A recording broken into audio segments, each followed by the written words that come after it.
हमने हमारे last class में देखा था कि जो ये कर्विलिनियर कोऑर्डिनेट सिस्टम है, कर्विलिनियर कोऑर्डिनेट सिस्टम में अगर कोई पार्टिकल P है तो उसकी पोजीशन को हम u1, u2 और u3 कोऑर्डिनेट से शो करते हैं, ठीक है। और इसके लिए जो लाइन एलिमेंट हमने डिस्कस किया था वो डिस्कस किया था dr vector is equal to h1 du1 e1 cap. यहाँ पर e1 कैप क्या है, u1 कर्व के लिए डायरेक्शन है, और यहाँ पर ये h2 du2 क्या है, यहाँ पर लाइन एलिमेंट है u2 कर्व पर, और h3 du3 क्या है, u3 कर्व पर आपके पास में जो है लाइन एलिमेंट है, और ये e3 कैप उसकी क्या है, डायरेक्शन है, ठीक है। तो ये हमने जो इंपॉर्टेंट जो रिजल्ट यहाँ पर हमने डिस्कस किया था एक। और उसके बाद में देखिए बेस वेक्टर के बारे में मैंने आपको बताया था। बेस वेक्टर इस तरीके से लिखा जाता है del r vector upon del u1। अगर आपके पास में अगर ये b1 है तो अगर b2 करते हो इसे आप तो del are upon del u2 हो जाएगा, और 3 करने पे 3 हो जाएगा, ठीक है। तो ये बेस वेक्टर था। इसे क्या बोलते हैं, बेस वेक्टर या फिर आधार सदिश भी इसे बोलते हैं, बेस वेक्टर या फिर आधार सदिश, ठीक है, इस नाम से इसको जाना जाता है। आगे देखिए बेस वेक्टर का फिर हमने मैग्नीट्यूड फाइंड किया, परिमाण निकाला हमने, तो उसे हम बोलते हैं स्केल फैक्टर या फिर स्केल गुणांक, ठीक है। और फिर मैंने आपको जो है इनके जो है स्केलर प्रोडक्ट और वेक्टर प्रोडक्ट के बारे में बताया था कि कैसे आपके पास में सेम जो होते हैं, सेम यूनिट वेक्टर का जो डॉट प्रोडक्ट होगा वो 1 होगा, और जो इक्वल नहीं होंगे, अनसेम होंगे, ठीक है, अनइक्वल जो होंगे उनका डॉट प्रोडक्ट जो है वो 0 होगा, ठीक है। और क्रॉस प्रोडक्ट जो आपके पास में आई कैप, जे कैप और के कैप की तरह क्रॉस प्रोडक्ट होता है, ठीक उसी तरीके से क्रॉस प्रोडक्ट यहाँ पर होता है, ठीक है। ये भी हमने डिस्कस कर लिया था। फिर देखिए हमने एरिया एलिमेंट के बारे में बात की थी। एरिया एलिमेंट के लिए मैंने आपको बताया था कि जिस आपके पास में जिन एक्सिस को आप जो है इन्वॉल्व कर रहे हो यहाँ पर एरिया फाइंड करने के लिए, जैसे हम यहाँ पर एक्स और जेड को अगर इन्वॉल्व कर रहे हैं तो डायरेक्शन किसकी आएगी, जे की आएगी। यहाँ पर देखो जे की डायरेक्शन आ गई, यानी कि वाई डायरेक्शन आ गई, ठीक है। इसी तरह हमने बाकी भी किए थे। तो यहाँ पर आप देख सकते हो, अगर हमने यहाँ पर S1 लिया है, जैसे कि हमें अगर हम यहाँ पर S1 की बात कर रहे हैं, यानी कि U1 कर्व की अगर हम बात कर रहे हैं, तो देखिए यहाँ पर आपके पास में डायरेक्शन जो है वो E1 है, और की आपके पास में है वो 2 और 3 है, ठीक है। तो और 2 की बात करते हो तो यहाँ पर डायरेक्शन 2 वाली है, और बाकी वैल्यूज क्या है, 1 और 3 वाली है।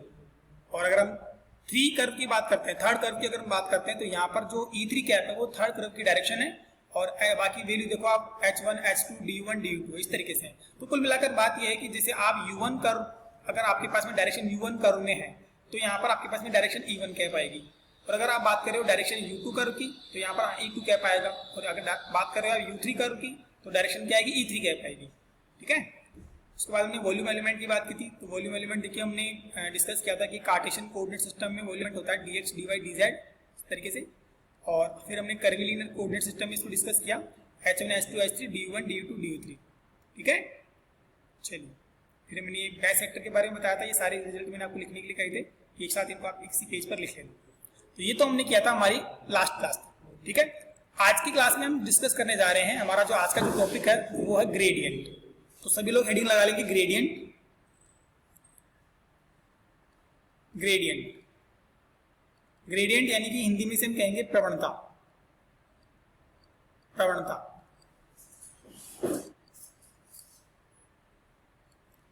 देखिए क्या होता है ग्रेडियंट, इसके बारे में डिस्कस करते हैं।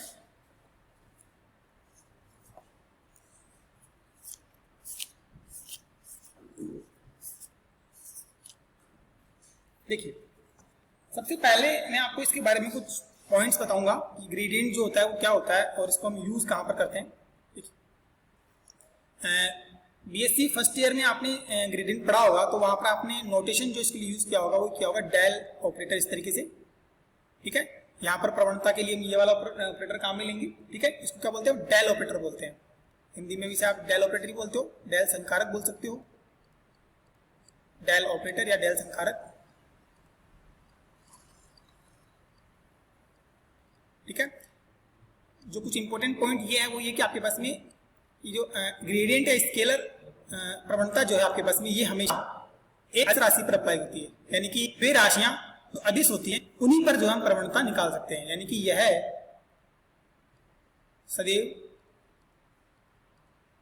अदिश, यानी कि स्केलर क्वांटिटीज पर अदिश राशियों पर लागू होती है। Only applicable for scalar quantities, इसको आप लिख सकते हो इस तरीके से, only applicable for scalar quantity, English वाले लिख लेंगे only applicable for scalar quantities.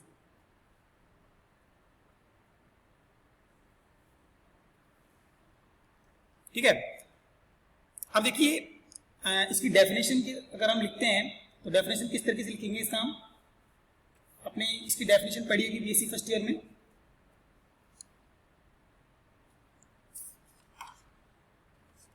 देखिए ग्रेडियंट अगर मान लीजिए हमारे पास में कोई स्केलर क्वांटिटी फाई है, फाई क्या है, कोई स्केलर क्वांटिटी है यानी कि अदिश राशि है, स्केलर क्वांटिटी। और अगर हम इसके अंदर चेंज की बात करते हैं, चेंज को किससे शो करते हैं हम, डिफरेंशिएशन से शो करते हैं। तो चेंज के लिए हम लिखेंगे d phi upon d r. तो ये क्या हो गया, चेंज इन फाई, यानी कि फाई में परिवर्तन हो गया। ठीक है, अगर हम कोई स्केलर क्वांटिटी ले रहे हैं फाई और उसमें चेंज की बात कर रहे हैं तो इसे लिखेंगे d phi by d r से। अब यदि ये चेंज भी क्या हो जाए, मैक्सिमम हो जाए, ये चेंज क्या हो जाए, मैक्सिमम हो जाए। मैक्सिमम के लिए आप इसे कैसे लिखोगे, d phi upon d r, और ये हो गया मैक्सिमम चेंज। ये मैंने इसको मैक्सिमम कर दिया। देन ये मैक्सिमम चेंज ही दोस्तों क्या कहलाएगा, यहां पर ये कहलाएगा ग्रेडियंट, यानी कि प्रवणता, ग्रेडियंट ऑफ फाई। जो लिखने का जो तरीका होता है, नोटेशन जो होता है, वो ग्रेडियंट ऑफ फाई को आप ऐसे भी लिख सकते हो, नोटेशन ग्रेडियंट फाई, ये भी एक तरीका होता है। ठीक है, ये मैंने आपको यहां पर बताया कि यह सदैव अदिश राशियों पर लागू होती है, यानी कि only applicable for scalar quantities. ठीक है, लेकिन जब आप किसी स्केलर क्वांटिटी का ग्रेडियंट फाइंड करते हो, उसकी प्रवणता निकालते हो, तो वो जो क्वांटिटी है वो अब बदल कर सदिश हो जाती है। यानी कि ये जो ग्रेडियंट फाई जो है ये एक सदिश राशि है, यानी कि एक वेक्टर क्वांटिटी है। तो ये भी पॉइंट आपको ध्यान में रखना है कि आप अगर ग्रेडियंट फाइंड करते हो तो आफ्टर ग्रेडियंट आपके पास में जो राशि थी, जो फिजिकल क्वांटिटी थी, वो बदल कर अब क्या हो गई है, वेक्टर क्वांटिटी हो गई है। उसे लिख देंगे हम वेक्टर क्वांटिटी। ठीक है, इस तरीके से साथ के साथ लिखते रहेंगे सभी। ठीक है, हम लिखने के लिए अलग से टाइम नहीं लेंगे, आप लोग साथ के साथ लिखते रहेंगे इसे। चलिए अब मैं यहाँ पर जो है एक डायग्राम ड्रॉ कर देता हूँ पहले, इससे पहले हम ग्रेडियंट का जो डेरिवेशन है उसको हम कर रहे हैं यहाँ पर। इसके लिए एक्सप्रेशन हम यहाँ पर फाइंड करेंगे। तो जैसे जैसे मैं बना रहा हूँ वैसे वैसे आप बनाएंगे साथ के साथ। ठीक है,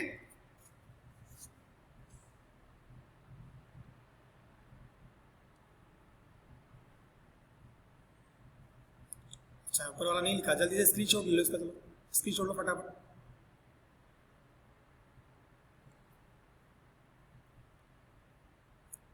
ओके हो गया।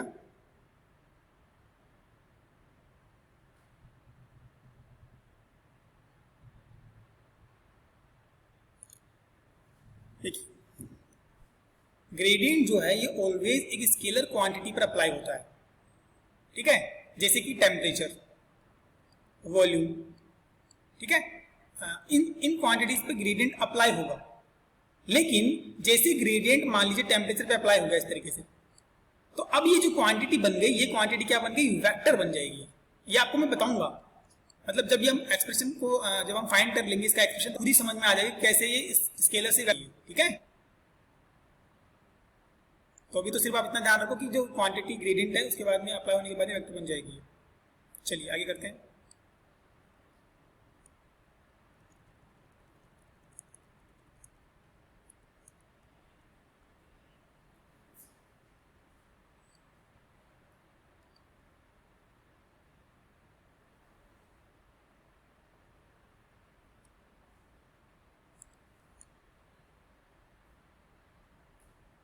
ठीक है, तो ये मैंने इस तरीके से ले लिया इसको।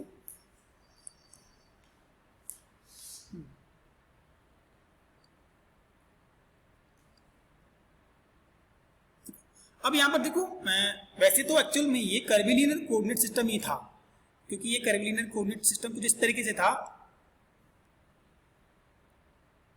ये ओरिजिन है, ओरिजिन से मैंने ये कर्व बनाया कुछ इस तरीके से। ये मैंने बना दिया यहाँ पर u1, ठीक है, और ये मैंने यहाँ पर बना दिया u2, और यहाँ मैंने बना दिया u3।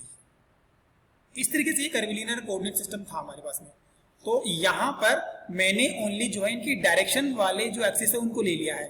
तो जैसे कि अगर इसको u1 अगर मैं लूँ तो ये क्या हो जाएगा आपके पास में, यहाँ पर आई कैप हो जाएगा क्योंकि ये इसकी डायरेक्शन को शो करेगा, तो आई कैप लिख सकते हो, ई वन कैप लिख सकते हो आप, तो सब ई वन कैप लिख सकते हो। और ये आपके पास में U2 कर्व है, तो ये क्या हो जाएगा यहाँ पर E2 कैप हो जाएगा। ये इसकी डायरेक्शन है, इस पॉइंट पे मैंने लिया है, मान लो कि आप टेंजेंट मैंने यहाँ बनाया है। और इसी तरीके से अगर ये U3 है तो ये क्या हो जाएगा आपके पास में, सॉरी U3 ये है और ये क्या है E3 कैप है। ठीक है, अब अगर मैं यहाँ पर दो सरफेस लेता हूँ, तो देखिए मैं सरफेस ले रहा हूँ यहाँ पर, कुछ इस तरीके से हम सरफेस को बना सकते हैं।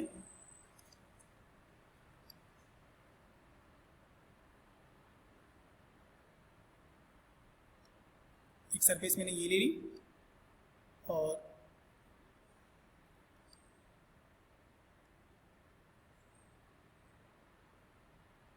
ये मैंने दूसरी सरफेस ले ली, ये मैंने दो सरफेस यहाँ पर ले लिए। ठीक है, अब देखिए जैसे कि मान लीजिए आपके पास में जो S1 सरफेस है, ये S1 सरफेस जो है इस ओरिजिन से सपोज कीजिए ये R1 वेक्टर यहाँ पर इसके लिए है, तो ये मैंने इसके ले लिया, यहाँ पर R1 वेक्टर ले लिया मैंने इसके लिए। इसकी पोजीशन को हम किससे शो कर रहे हैं, R1 वेक्टर से शो कर रहे हैं। ठीक है, और इसको मैं बोल रहा हूँ S1 सरफेस। ठीक है, और इसी तरीके से आपके पास में दूसरी सरफेस है S2, तो S2 सरफेस के लिए मैं यहाँ पर ले रहा हूँ R2 वेक्टर, तो ये मैंने ले ली S2 सरफेस। और S2 सरफेस का जो आपके पास में पोजीशन वेक्टर है वो क्या है, R2 वेक्टर है इस तरीके से। ठीक है, अब इन दोनों की अगर मैं बात करूं कि ये इससे कितना दूर है, S1 जो है वो S2 से अगर कितना दूर है, अगर हम इसकी बात करें तो हम यहाँ पर आप एक स्मॉल जो है यहाँ पर ले सकते हो इस तरीके से।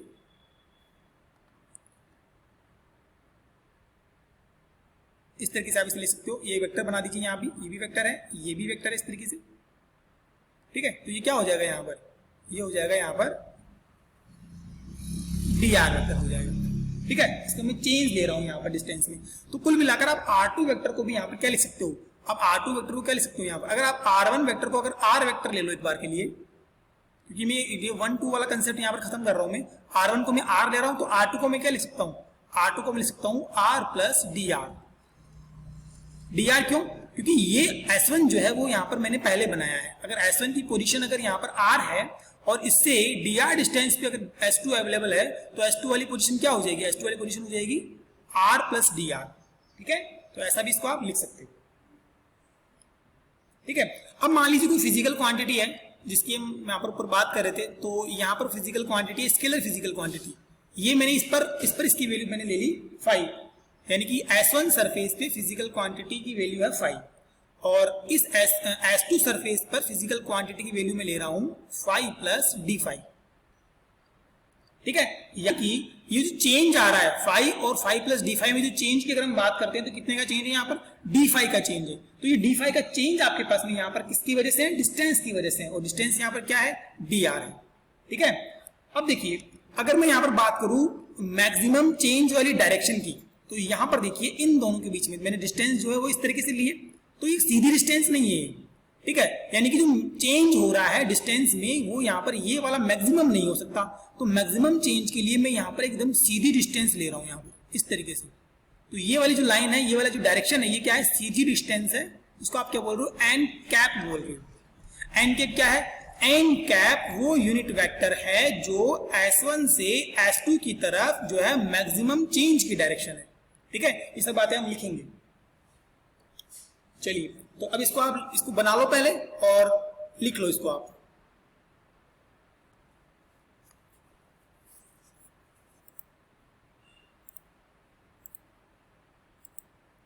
और देखिए जो लोग लेट ज्वाइन कर रहे हैं उनको मैं बता दूं, मैं कल से क्लास ज्वाइन नहीं करूंगा अगर आप इस टाइम पे आएंगे। ठीक है, क्लास का टाइम जो है मैंने आपको पहले बता दिया था, और रेगुलर टाइम पे ज्वाइन करें।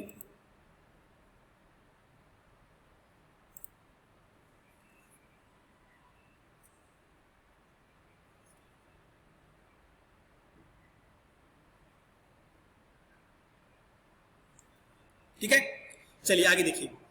अब देखिए हम यहाँ पर बात कर रहे थे कि जो क्वांटिटी 5 है उसमें S2 की तरफ अगर आप जा रहे हो तो यहाँ पर चेंज आ रहा है d5।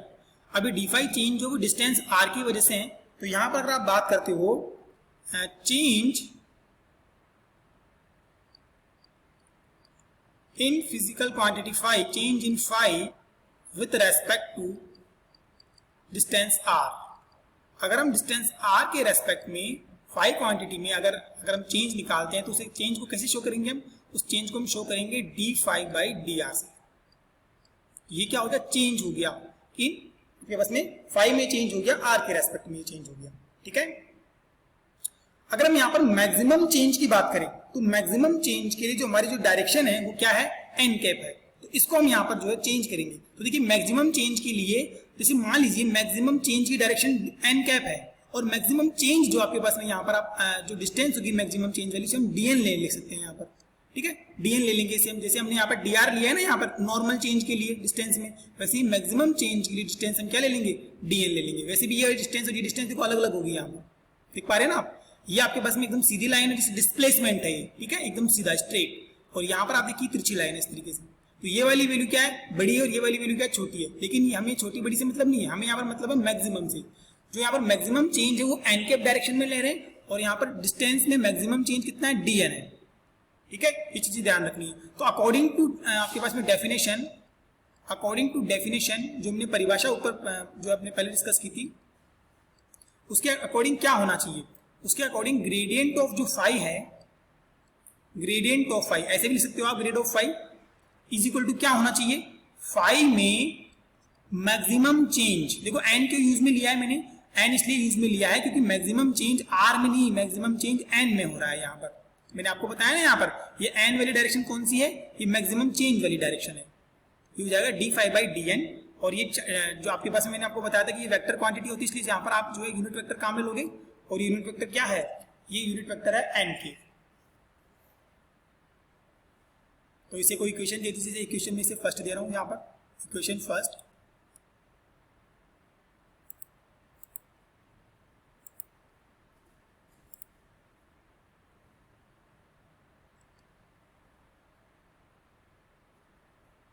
ठीक है, अब देखिए इक्वेशन फर्स्ट को जो है बोथ साइड से डी आर वेक्टर से जो है अधिस जो है गुणनफल कर लीजिए, यानी डॉट प्रोडक्ट कर लीजिए।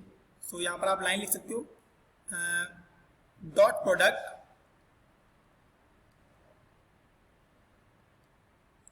With d r vector. देखिए क्या हो जाएगा? ये हो जाएगा gradient of phi dot d r is equal to d phi upon d n, और ये हो जाएगा n cap dot d r. इसे आप इक्वेशन 2 दे दीजिए।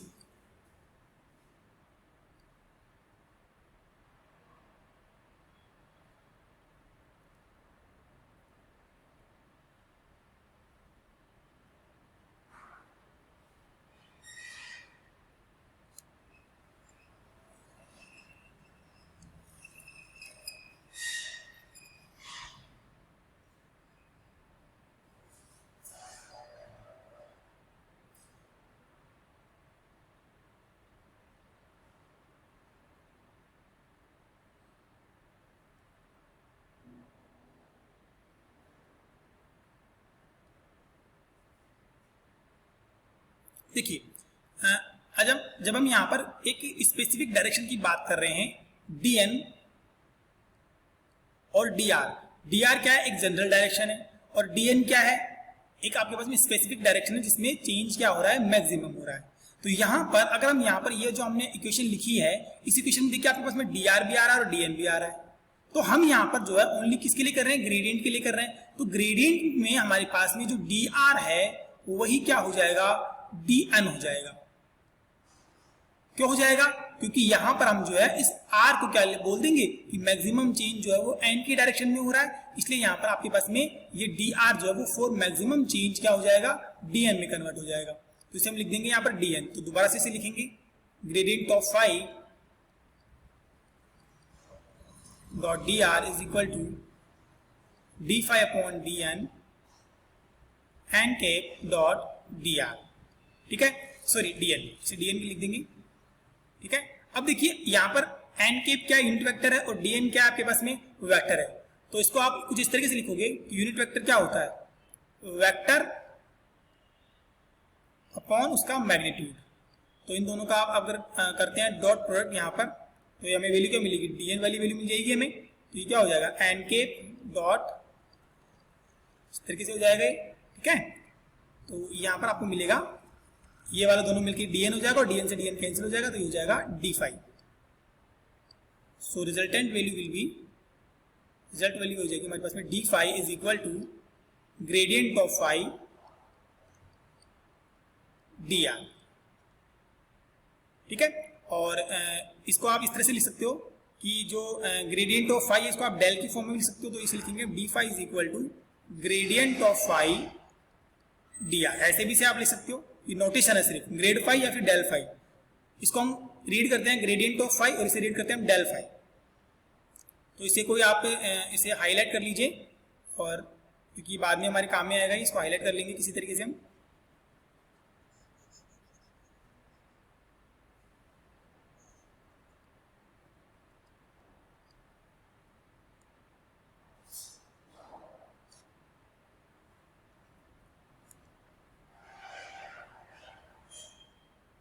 देखिए आगे देखिए, नाउ मैंने आपको बताया था कि ग्रेडियंट ऑफ फाई जो है ये एक वेक्टर क्वांटिटी है। अगर ये एक वेक्टर क्वांटिटी है तो इसे वेक्टर की फॉर्म में लिखा जा सकता होगा।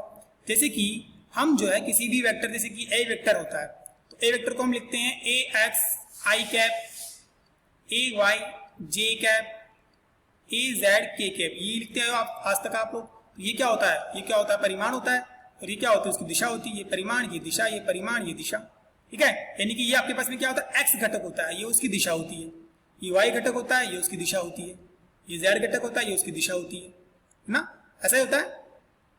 तो यहां पर भी जो है हम इस जो है हम यहां पर वेक्टर की फॉर्म में लिखेंगे। देखिए वेक्टर की फॉर्म में लिखने के लिए मैं यहाँ पर यूज जो कर रहा हूँ, यहाँ पर मैं यूज कर रहा हूँ इसका परिमाण को मैं लिख रहा हूँ g1 से। इसका परिमाण लिखा है मैंने, जो u1 कर्व की डायरेक्शन में जो उसका परिमाण है वो मैंने क्या लिया है, g1 लिया है, और डायरेक्शन यहाँ पर क्या लूंगा मैं, e1 कैप लूंगा। इसी तरीके से u2 डायरेक्शन में मैं यहाँ पर क्या कर रहा हूँ, u2 डायरेक्शन में इसका परिमाण ले रहा हूँ g2 और डायरेक्शन ले रहा हूँ e2 cap. Similarly u3 direction में इसका परिमाण ले रहा हूँ मैं g3 और डायरेक्शन ले रहा हूँ e3 कैप, ठीक है। तो ये मैंने क्या कर दिया, ये मैंने ग्रेडियंट को यहाँ पर वेक्टर फॉर्मेट में लिख दिया। इसको भी आप जो हाईलाइट कर लेंगे किसी तरीके से, ये भी हमारे काम में आएगा आगे, ठीक है। लिख सकते हैं ऐसा, क्योंकि मैंने आपको बताया था ना ग्रेडियंट क्या होती है, वेक्टर क्वांटिटी होती है, इसको आप वेक्टर फॉर्म में लिख सकते हो इस तरीके से, ठीक है। इस तरीके से लिख लो इसे सभी। आगे देखो, अब हमने जो हमारे लास्ट में हमने डिस्कस किया था कि जो डी आर वेक्टर होता है वो क्या होता है, H1 DU1 E1 cap, H2 DU2 E2 cap, H3 DU3 E3 cap. ये होता था हमारे पास में लाइन एलिमेंट, ठीक है। तो आपके पास में अगर आप इस वाली क्वांटिटी की अगर बात करते हो, ये वाली क्वांटिटी जो कि आपके पास में D5 है, तो यहाँ पर अगर आप D5 निकालते हो तो D5 क्या हो जाएगा, डेल ऑफ फाई डॉट। अब देखिए आपके पास में डेल ऑफ फाई और डी आर वेक्टर, तो देखिए डेल ऑफ फाई यानी कि ये वाली वैल्यू, तो इसे मैं लिख रहा हूं यहाँ पर, ये वाली वैल्यू लिख रहा हूं मैं, G1 E1 cap, G2 E2 cap plus G3 E3 cap, और बीच में देखिए डॉट है, डॉट प्रोडक्ट हम करने वाले हैं। यहाँ पर डी आर वेक्टर क्या हो जाएगा, डी आर वेक्टर हो जाएगा H1 DU1 E1 cap, H2 DU2 E2 cap and H3 DU3 E3 cap, ठीक है। अब देखिए डॉट प्रोडक्ट करना सभी को आता है, क्लास 11th में आप लोगों ने पढ़ा था, फिर भी मैं एक बार बता देता हूं। देखिए जब इस वाली क्वांटिटी को आप डॉट प्रोडक्ट करोगे इन सभी क्वांटिटीज से, जैसे एक बार इससे करोगे, एक बार इससे करोगे और एक बार इससे करोगे, तो यहां पर देखो E1 कैप जो है ओनली E1 कैप के साथ वैल्यू 1 देगा, बाकी E2 कैप और E3 कैप के साथ वैल्यू क्या देगा, 0 देगा, है ना। तो यहाँ पर G1 ओनली H1 DU1 से मल्टीप्लाई होगा, बाकी सबसे वैल्यू 0 मिलने वाली है हमें। तो यहाँ पर जो रिजल्टेंट वैल्यू आएगी वो आएगी G1 H1 DU1, बाकी सारी वैल्यू 0। और अब G2 वाला करें, G2 वाले टर्म को हम डॉट प्रोडक्ट करेंगे तो ये हो जाएगा G2 H2 DU2, और G3 वाले टर्म का क्या हो जाएगा, G3 H3 DU3।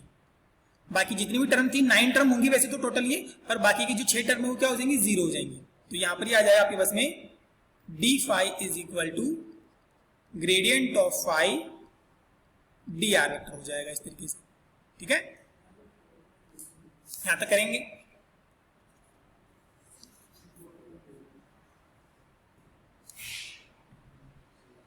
चलिए, तो देखिए यहाँ पर डी फाई की वैल्यू हो गई है, तो इसको भी आप इसी तरीके से हाईलाइट कर लीजिए।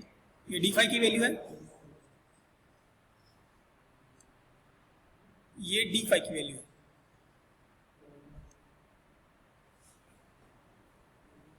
ठीक है, आगे देखिए, अगर हम ये मान के चलें कि हमारा जो फंक्शन फाई था, ये जो फंक्शन फाई हमने यहाँ पर स्टार्टिंग में हमने जो लिया था, ये अगर फंक्शन फाई अगर u1, u2 और u3 पे डिपेंडेंट वैल्यू है, तो इसका पूर्ण अवकलज जो हम लिखेंगे, यानी कंप्लीट डेरिवेटिव जो लिखा जाएगा वो लिखा जाएगा, इसे हम लिखेंगे del phi upon del u1 du1 del phi upon del u2 du2 and del phi upon del u3 du3। ये सभी को आता है पूर्ण अवकलज लिखना इस तरीके से। हम कैसे करते हैं इसको, जैसे आपके पास में कोई क्वांटिटी है तो उसको आप पहले आप u1 के रेस्पेक्ट करोगे और उसका क्या कर दोगे, d कर दोगे। पहले पार्शियल उसके बाद में कंप्लीट। u2 का कर रहे हैं तो पहले पार्शियल उसके बाद में कंप्लीट, u3 का कर रहे हैं तो पहले पार्शियल उसके बाद में कंप्लीट, इस तरीके से हो जाएगा। तो d5 की हमारे पास में ये वाली भी एक वैल्यू हो गई, तो ये आपके पास में देखिए d5 की एक तो वैल्यू ये हो गई हमारे पास में, है ना, और एक वैल्यू आपके पास में ये वाली है, इन दोनों वैल्यूज को। तो इसको आप इक्वेशन दे दीजिए कोई, इस मान लीजिए इक्वेशन में a दे रहा हूं, इसको इक्वेशन में b दे रहा हूं, तो आप इन दोनों इक्वेशन कंपेयर कर रहे हो। आप after comparing equation a and b, after comparing equation a and b, equation a and b को अगर आप कंपेयर करते हो तो आपको देखिए वैल्यू क्या मिलेगी। देखो अब यहाँ पर आप d1 का मल्टीप्लाई देखिए और यहाँ पर d1 का मल्टीप्लाई देखिए, ये दोनों इक्वल हो जाएंगे। तो यहाँ पर हो जाएगा g1 h1 is equal to del phi upon del u1। तो यहाँ से आप g1 की वैल्यू निकालिए, g1 की वैल्यू क्या हो जाएगी 1 upon h1 del phi upon del u1। Similarly अगर आप बाकी वैल्यूज की बात करो तो बाकी वैल्यूज भी आप निकाल सकते हो। g2 की वैल्यू क्या हो जाएगी 1 upon h2 del phi upon del u2 and g3 is equal to 1 upon h3 del phi upon del u3। ठीक है, तो ये हमने यहाँ पर g1, g2 और g3 की वैल्यू निकाल ली। अब देखो हमने पीछे यहाँ पर देखिए पहले हमने इसकी वैल्यू निकाली थी, ये हमने यहाँ पर देखो ये लिखा था ना, हमने यहाँ पर ग्रेडियंट ऑफ फाई लिखा था। यहाँ पर हमें g1 और g2 और g3 तो अननोन था हमारा, तो इनमें हम यहाँ पर वैल्यू पुट कर देंगे हम यहाँ पर। So gradient of phi is equal to, अब g1 की वैल्यू क्या होगी 1 upon h1 del phi upon del u1, direction आ जाएगी इवन कैप क्योंकि वहां पर इवन कैप लिखा हुआ था, 1 upon h2 del phi upon del u2, direction e2 cap, 1 upon h3 del phi upon del u3, direction e3 cap. तो ये हमारे पास में क्या हो गया, ग्रेडियंट की वैल्यू हो गई। ये हमारे पास में ग्रेडियंट का फाइनल क्या आ गया, इक्वेशन आ गया। तो यहाँ पर आप देख सकते हो, आपको यहाँ पर दिखाई दे रही है डायरेक्शन e1 कैप, यहाँ पर डायरेक्शन दिखाई दे रही है e2 कैप और यहाँ पर डायरेक्शन दिखाई दे रही है e3 कैप। तो इसका मतलब अगर कोई स्केलर क्वांटिटी फाई है और उस पर अगर आप ग्रेडियंट अप्लाई करते हो, ठीक है, तो स्केलर क्वांटिटी ग्रेडियंट अप्लाई करने के बाद में कैसी हो जाएगी, वेक्टर क्वांटिटी हो जाएगी। ठीक है, तो ये हमारा जो है आज का डेरिवेशन था ग्रेडियंट के लिए।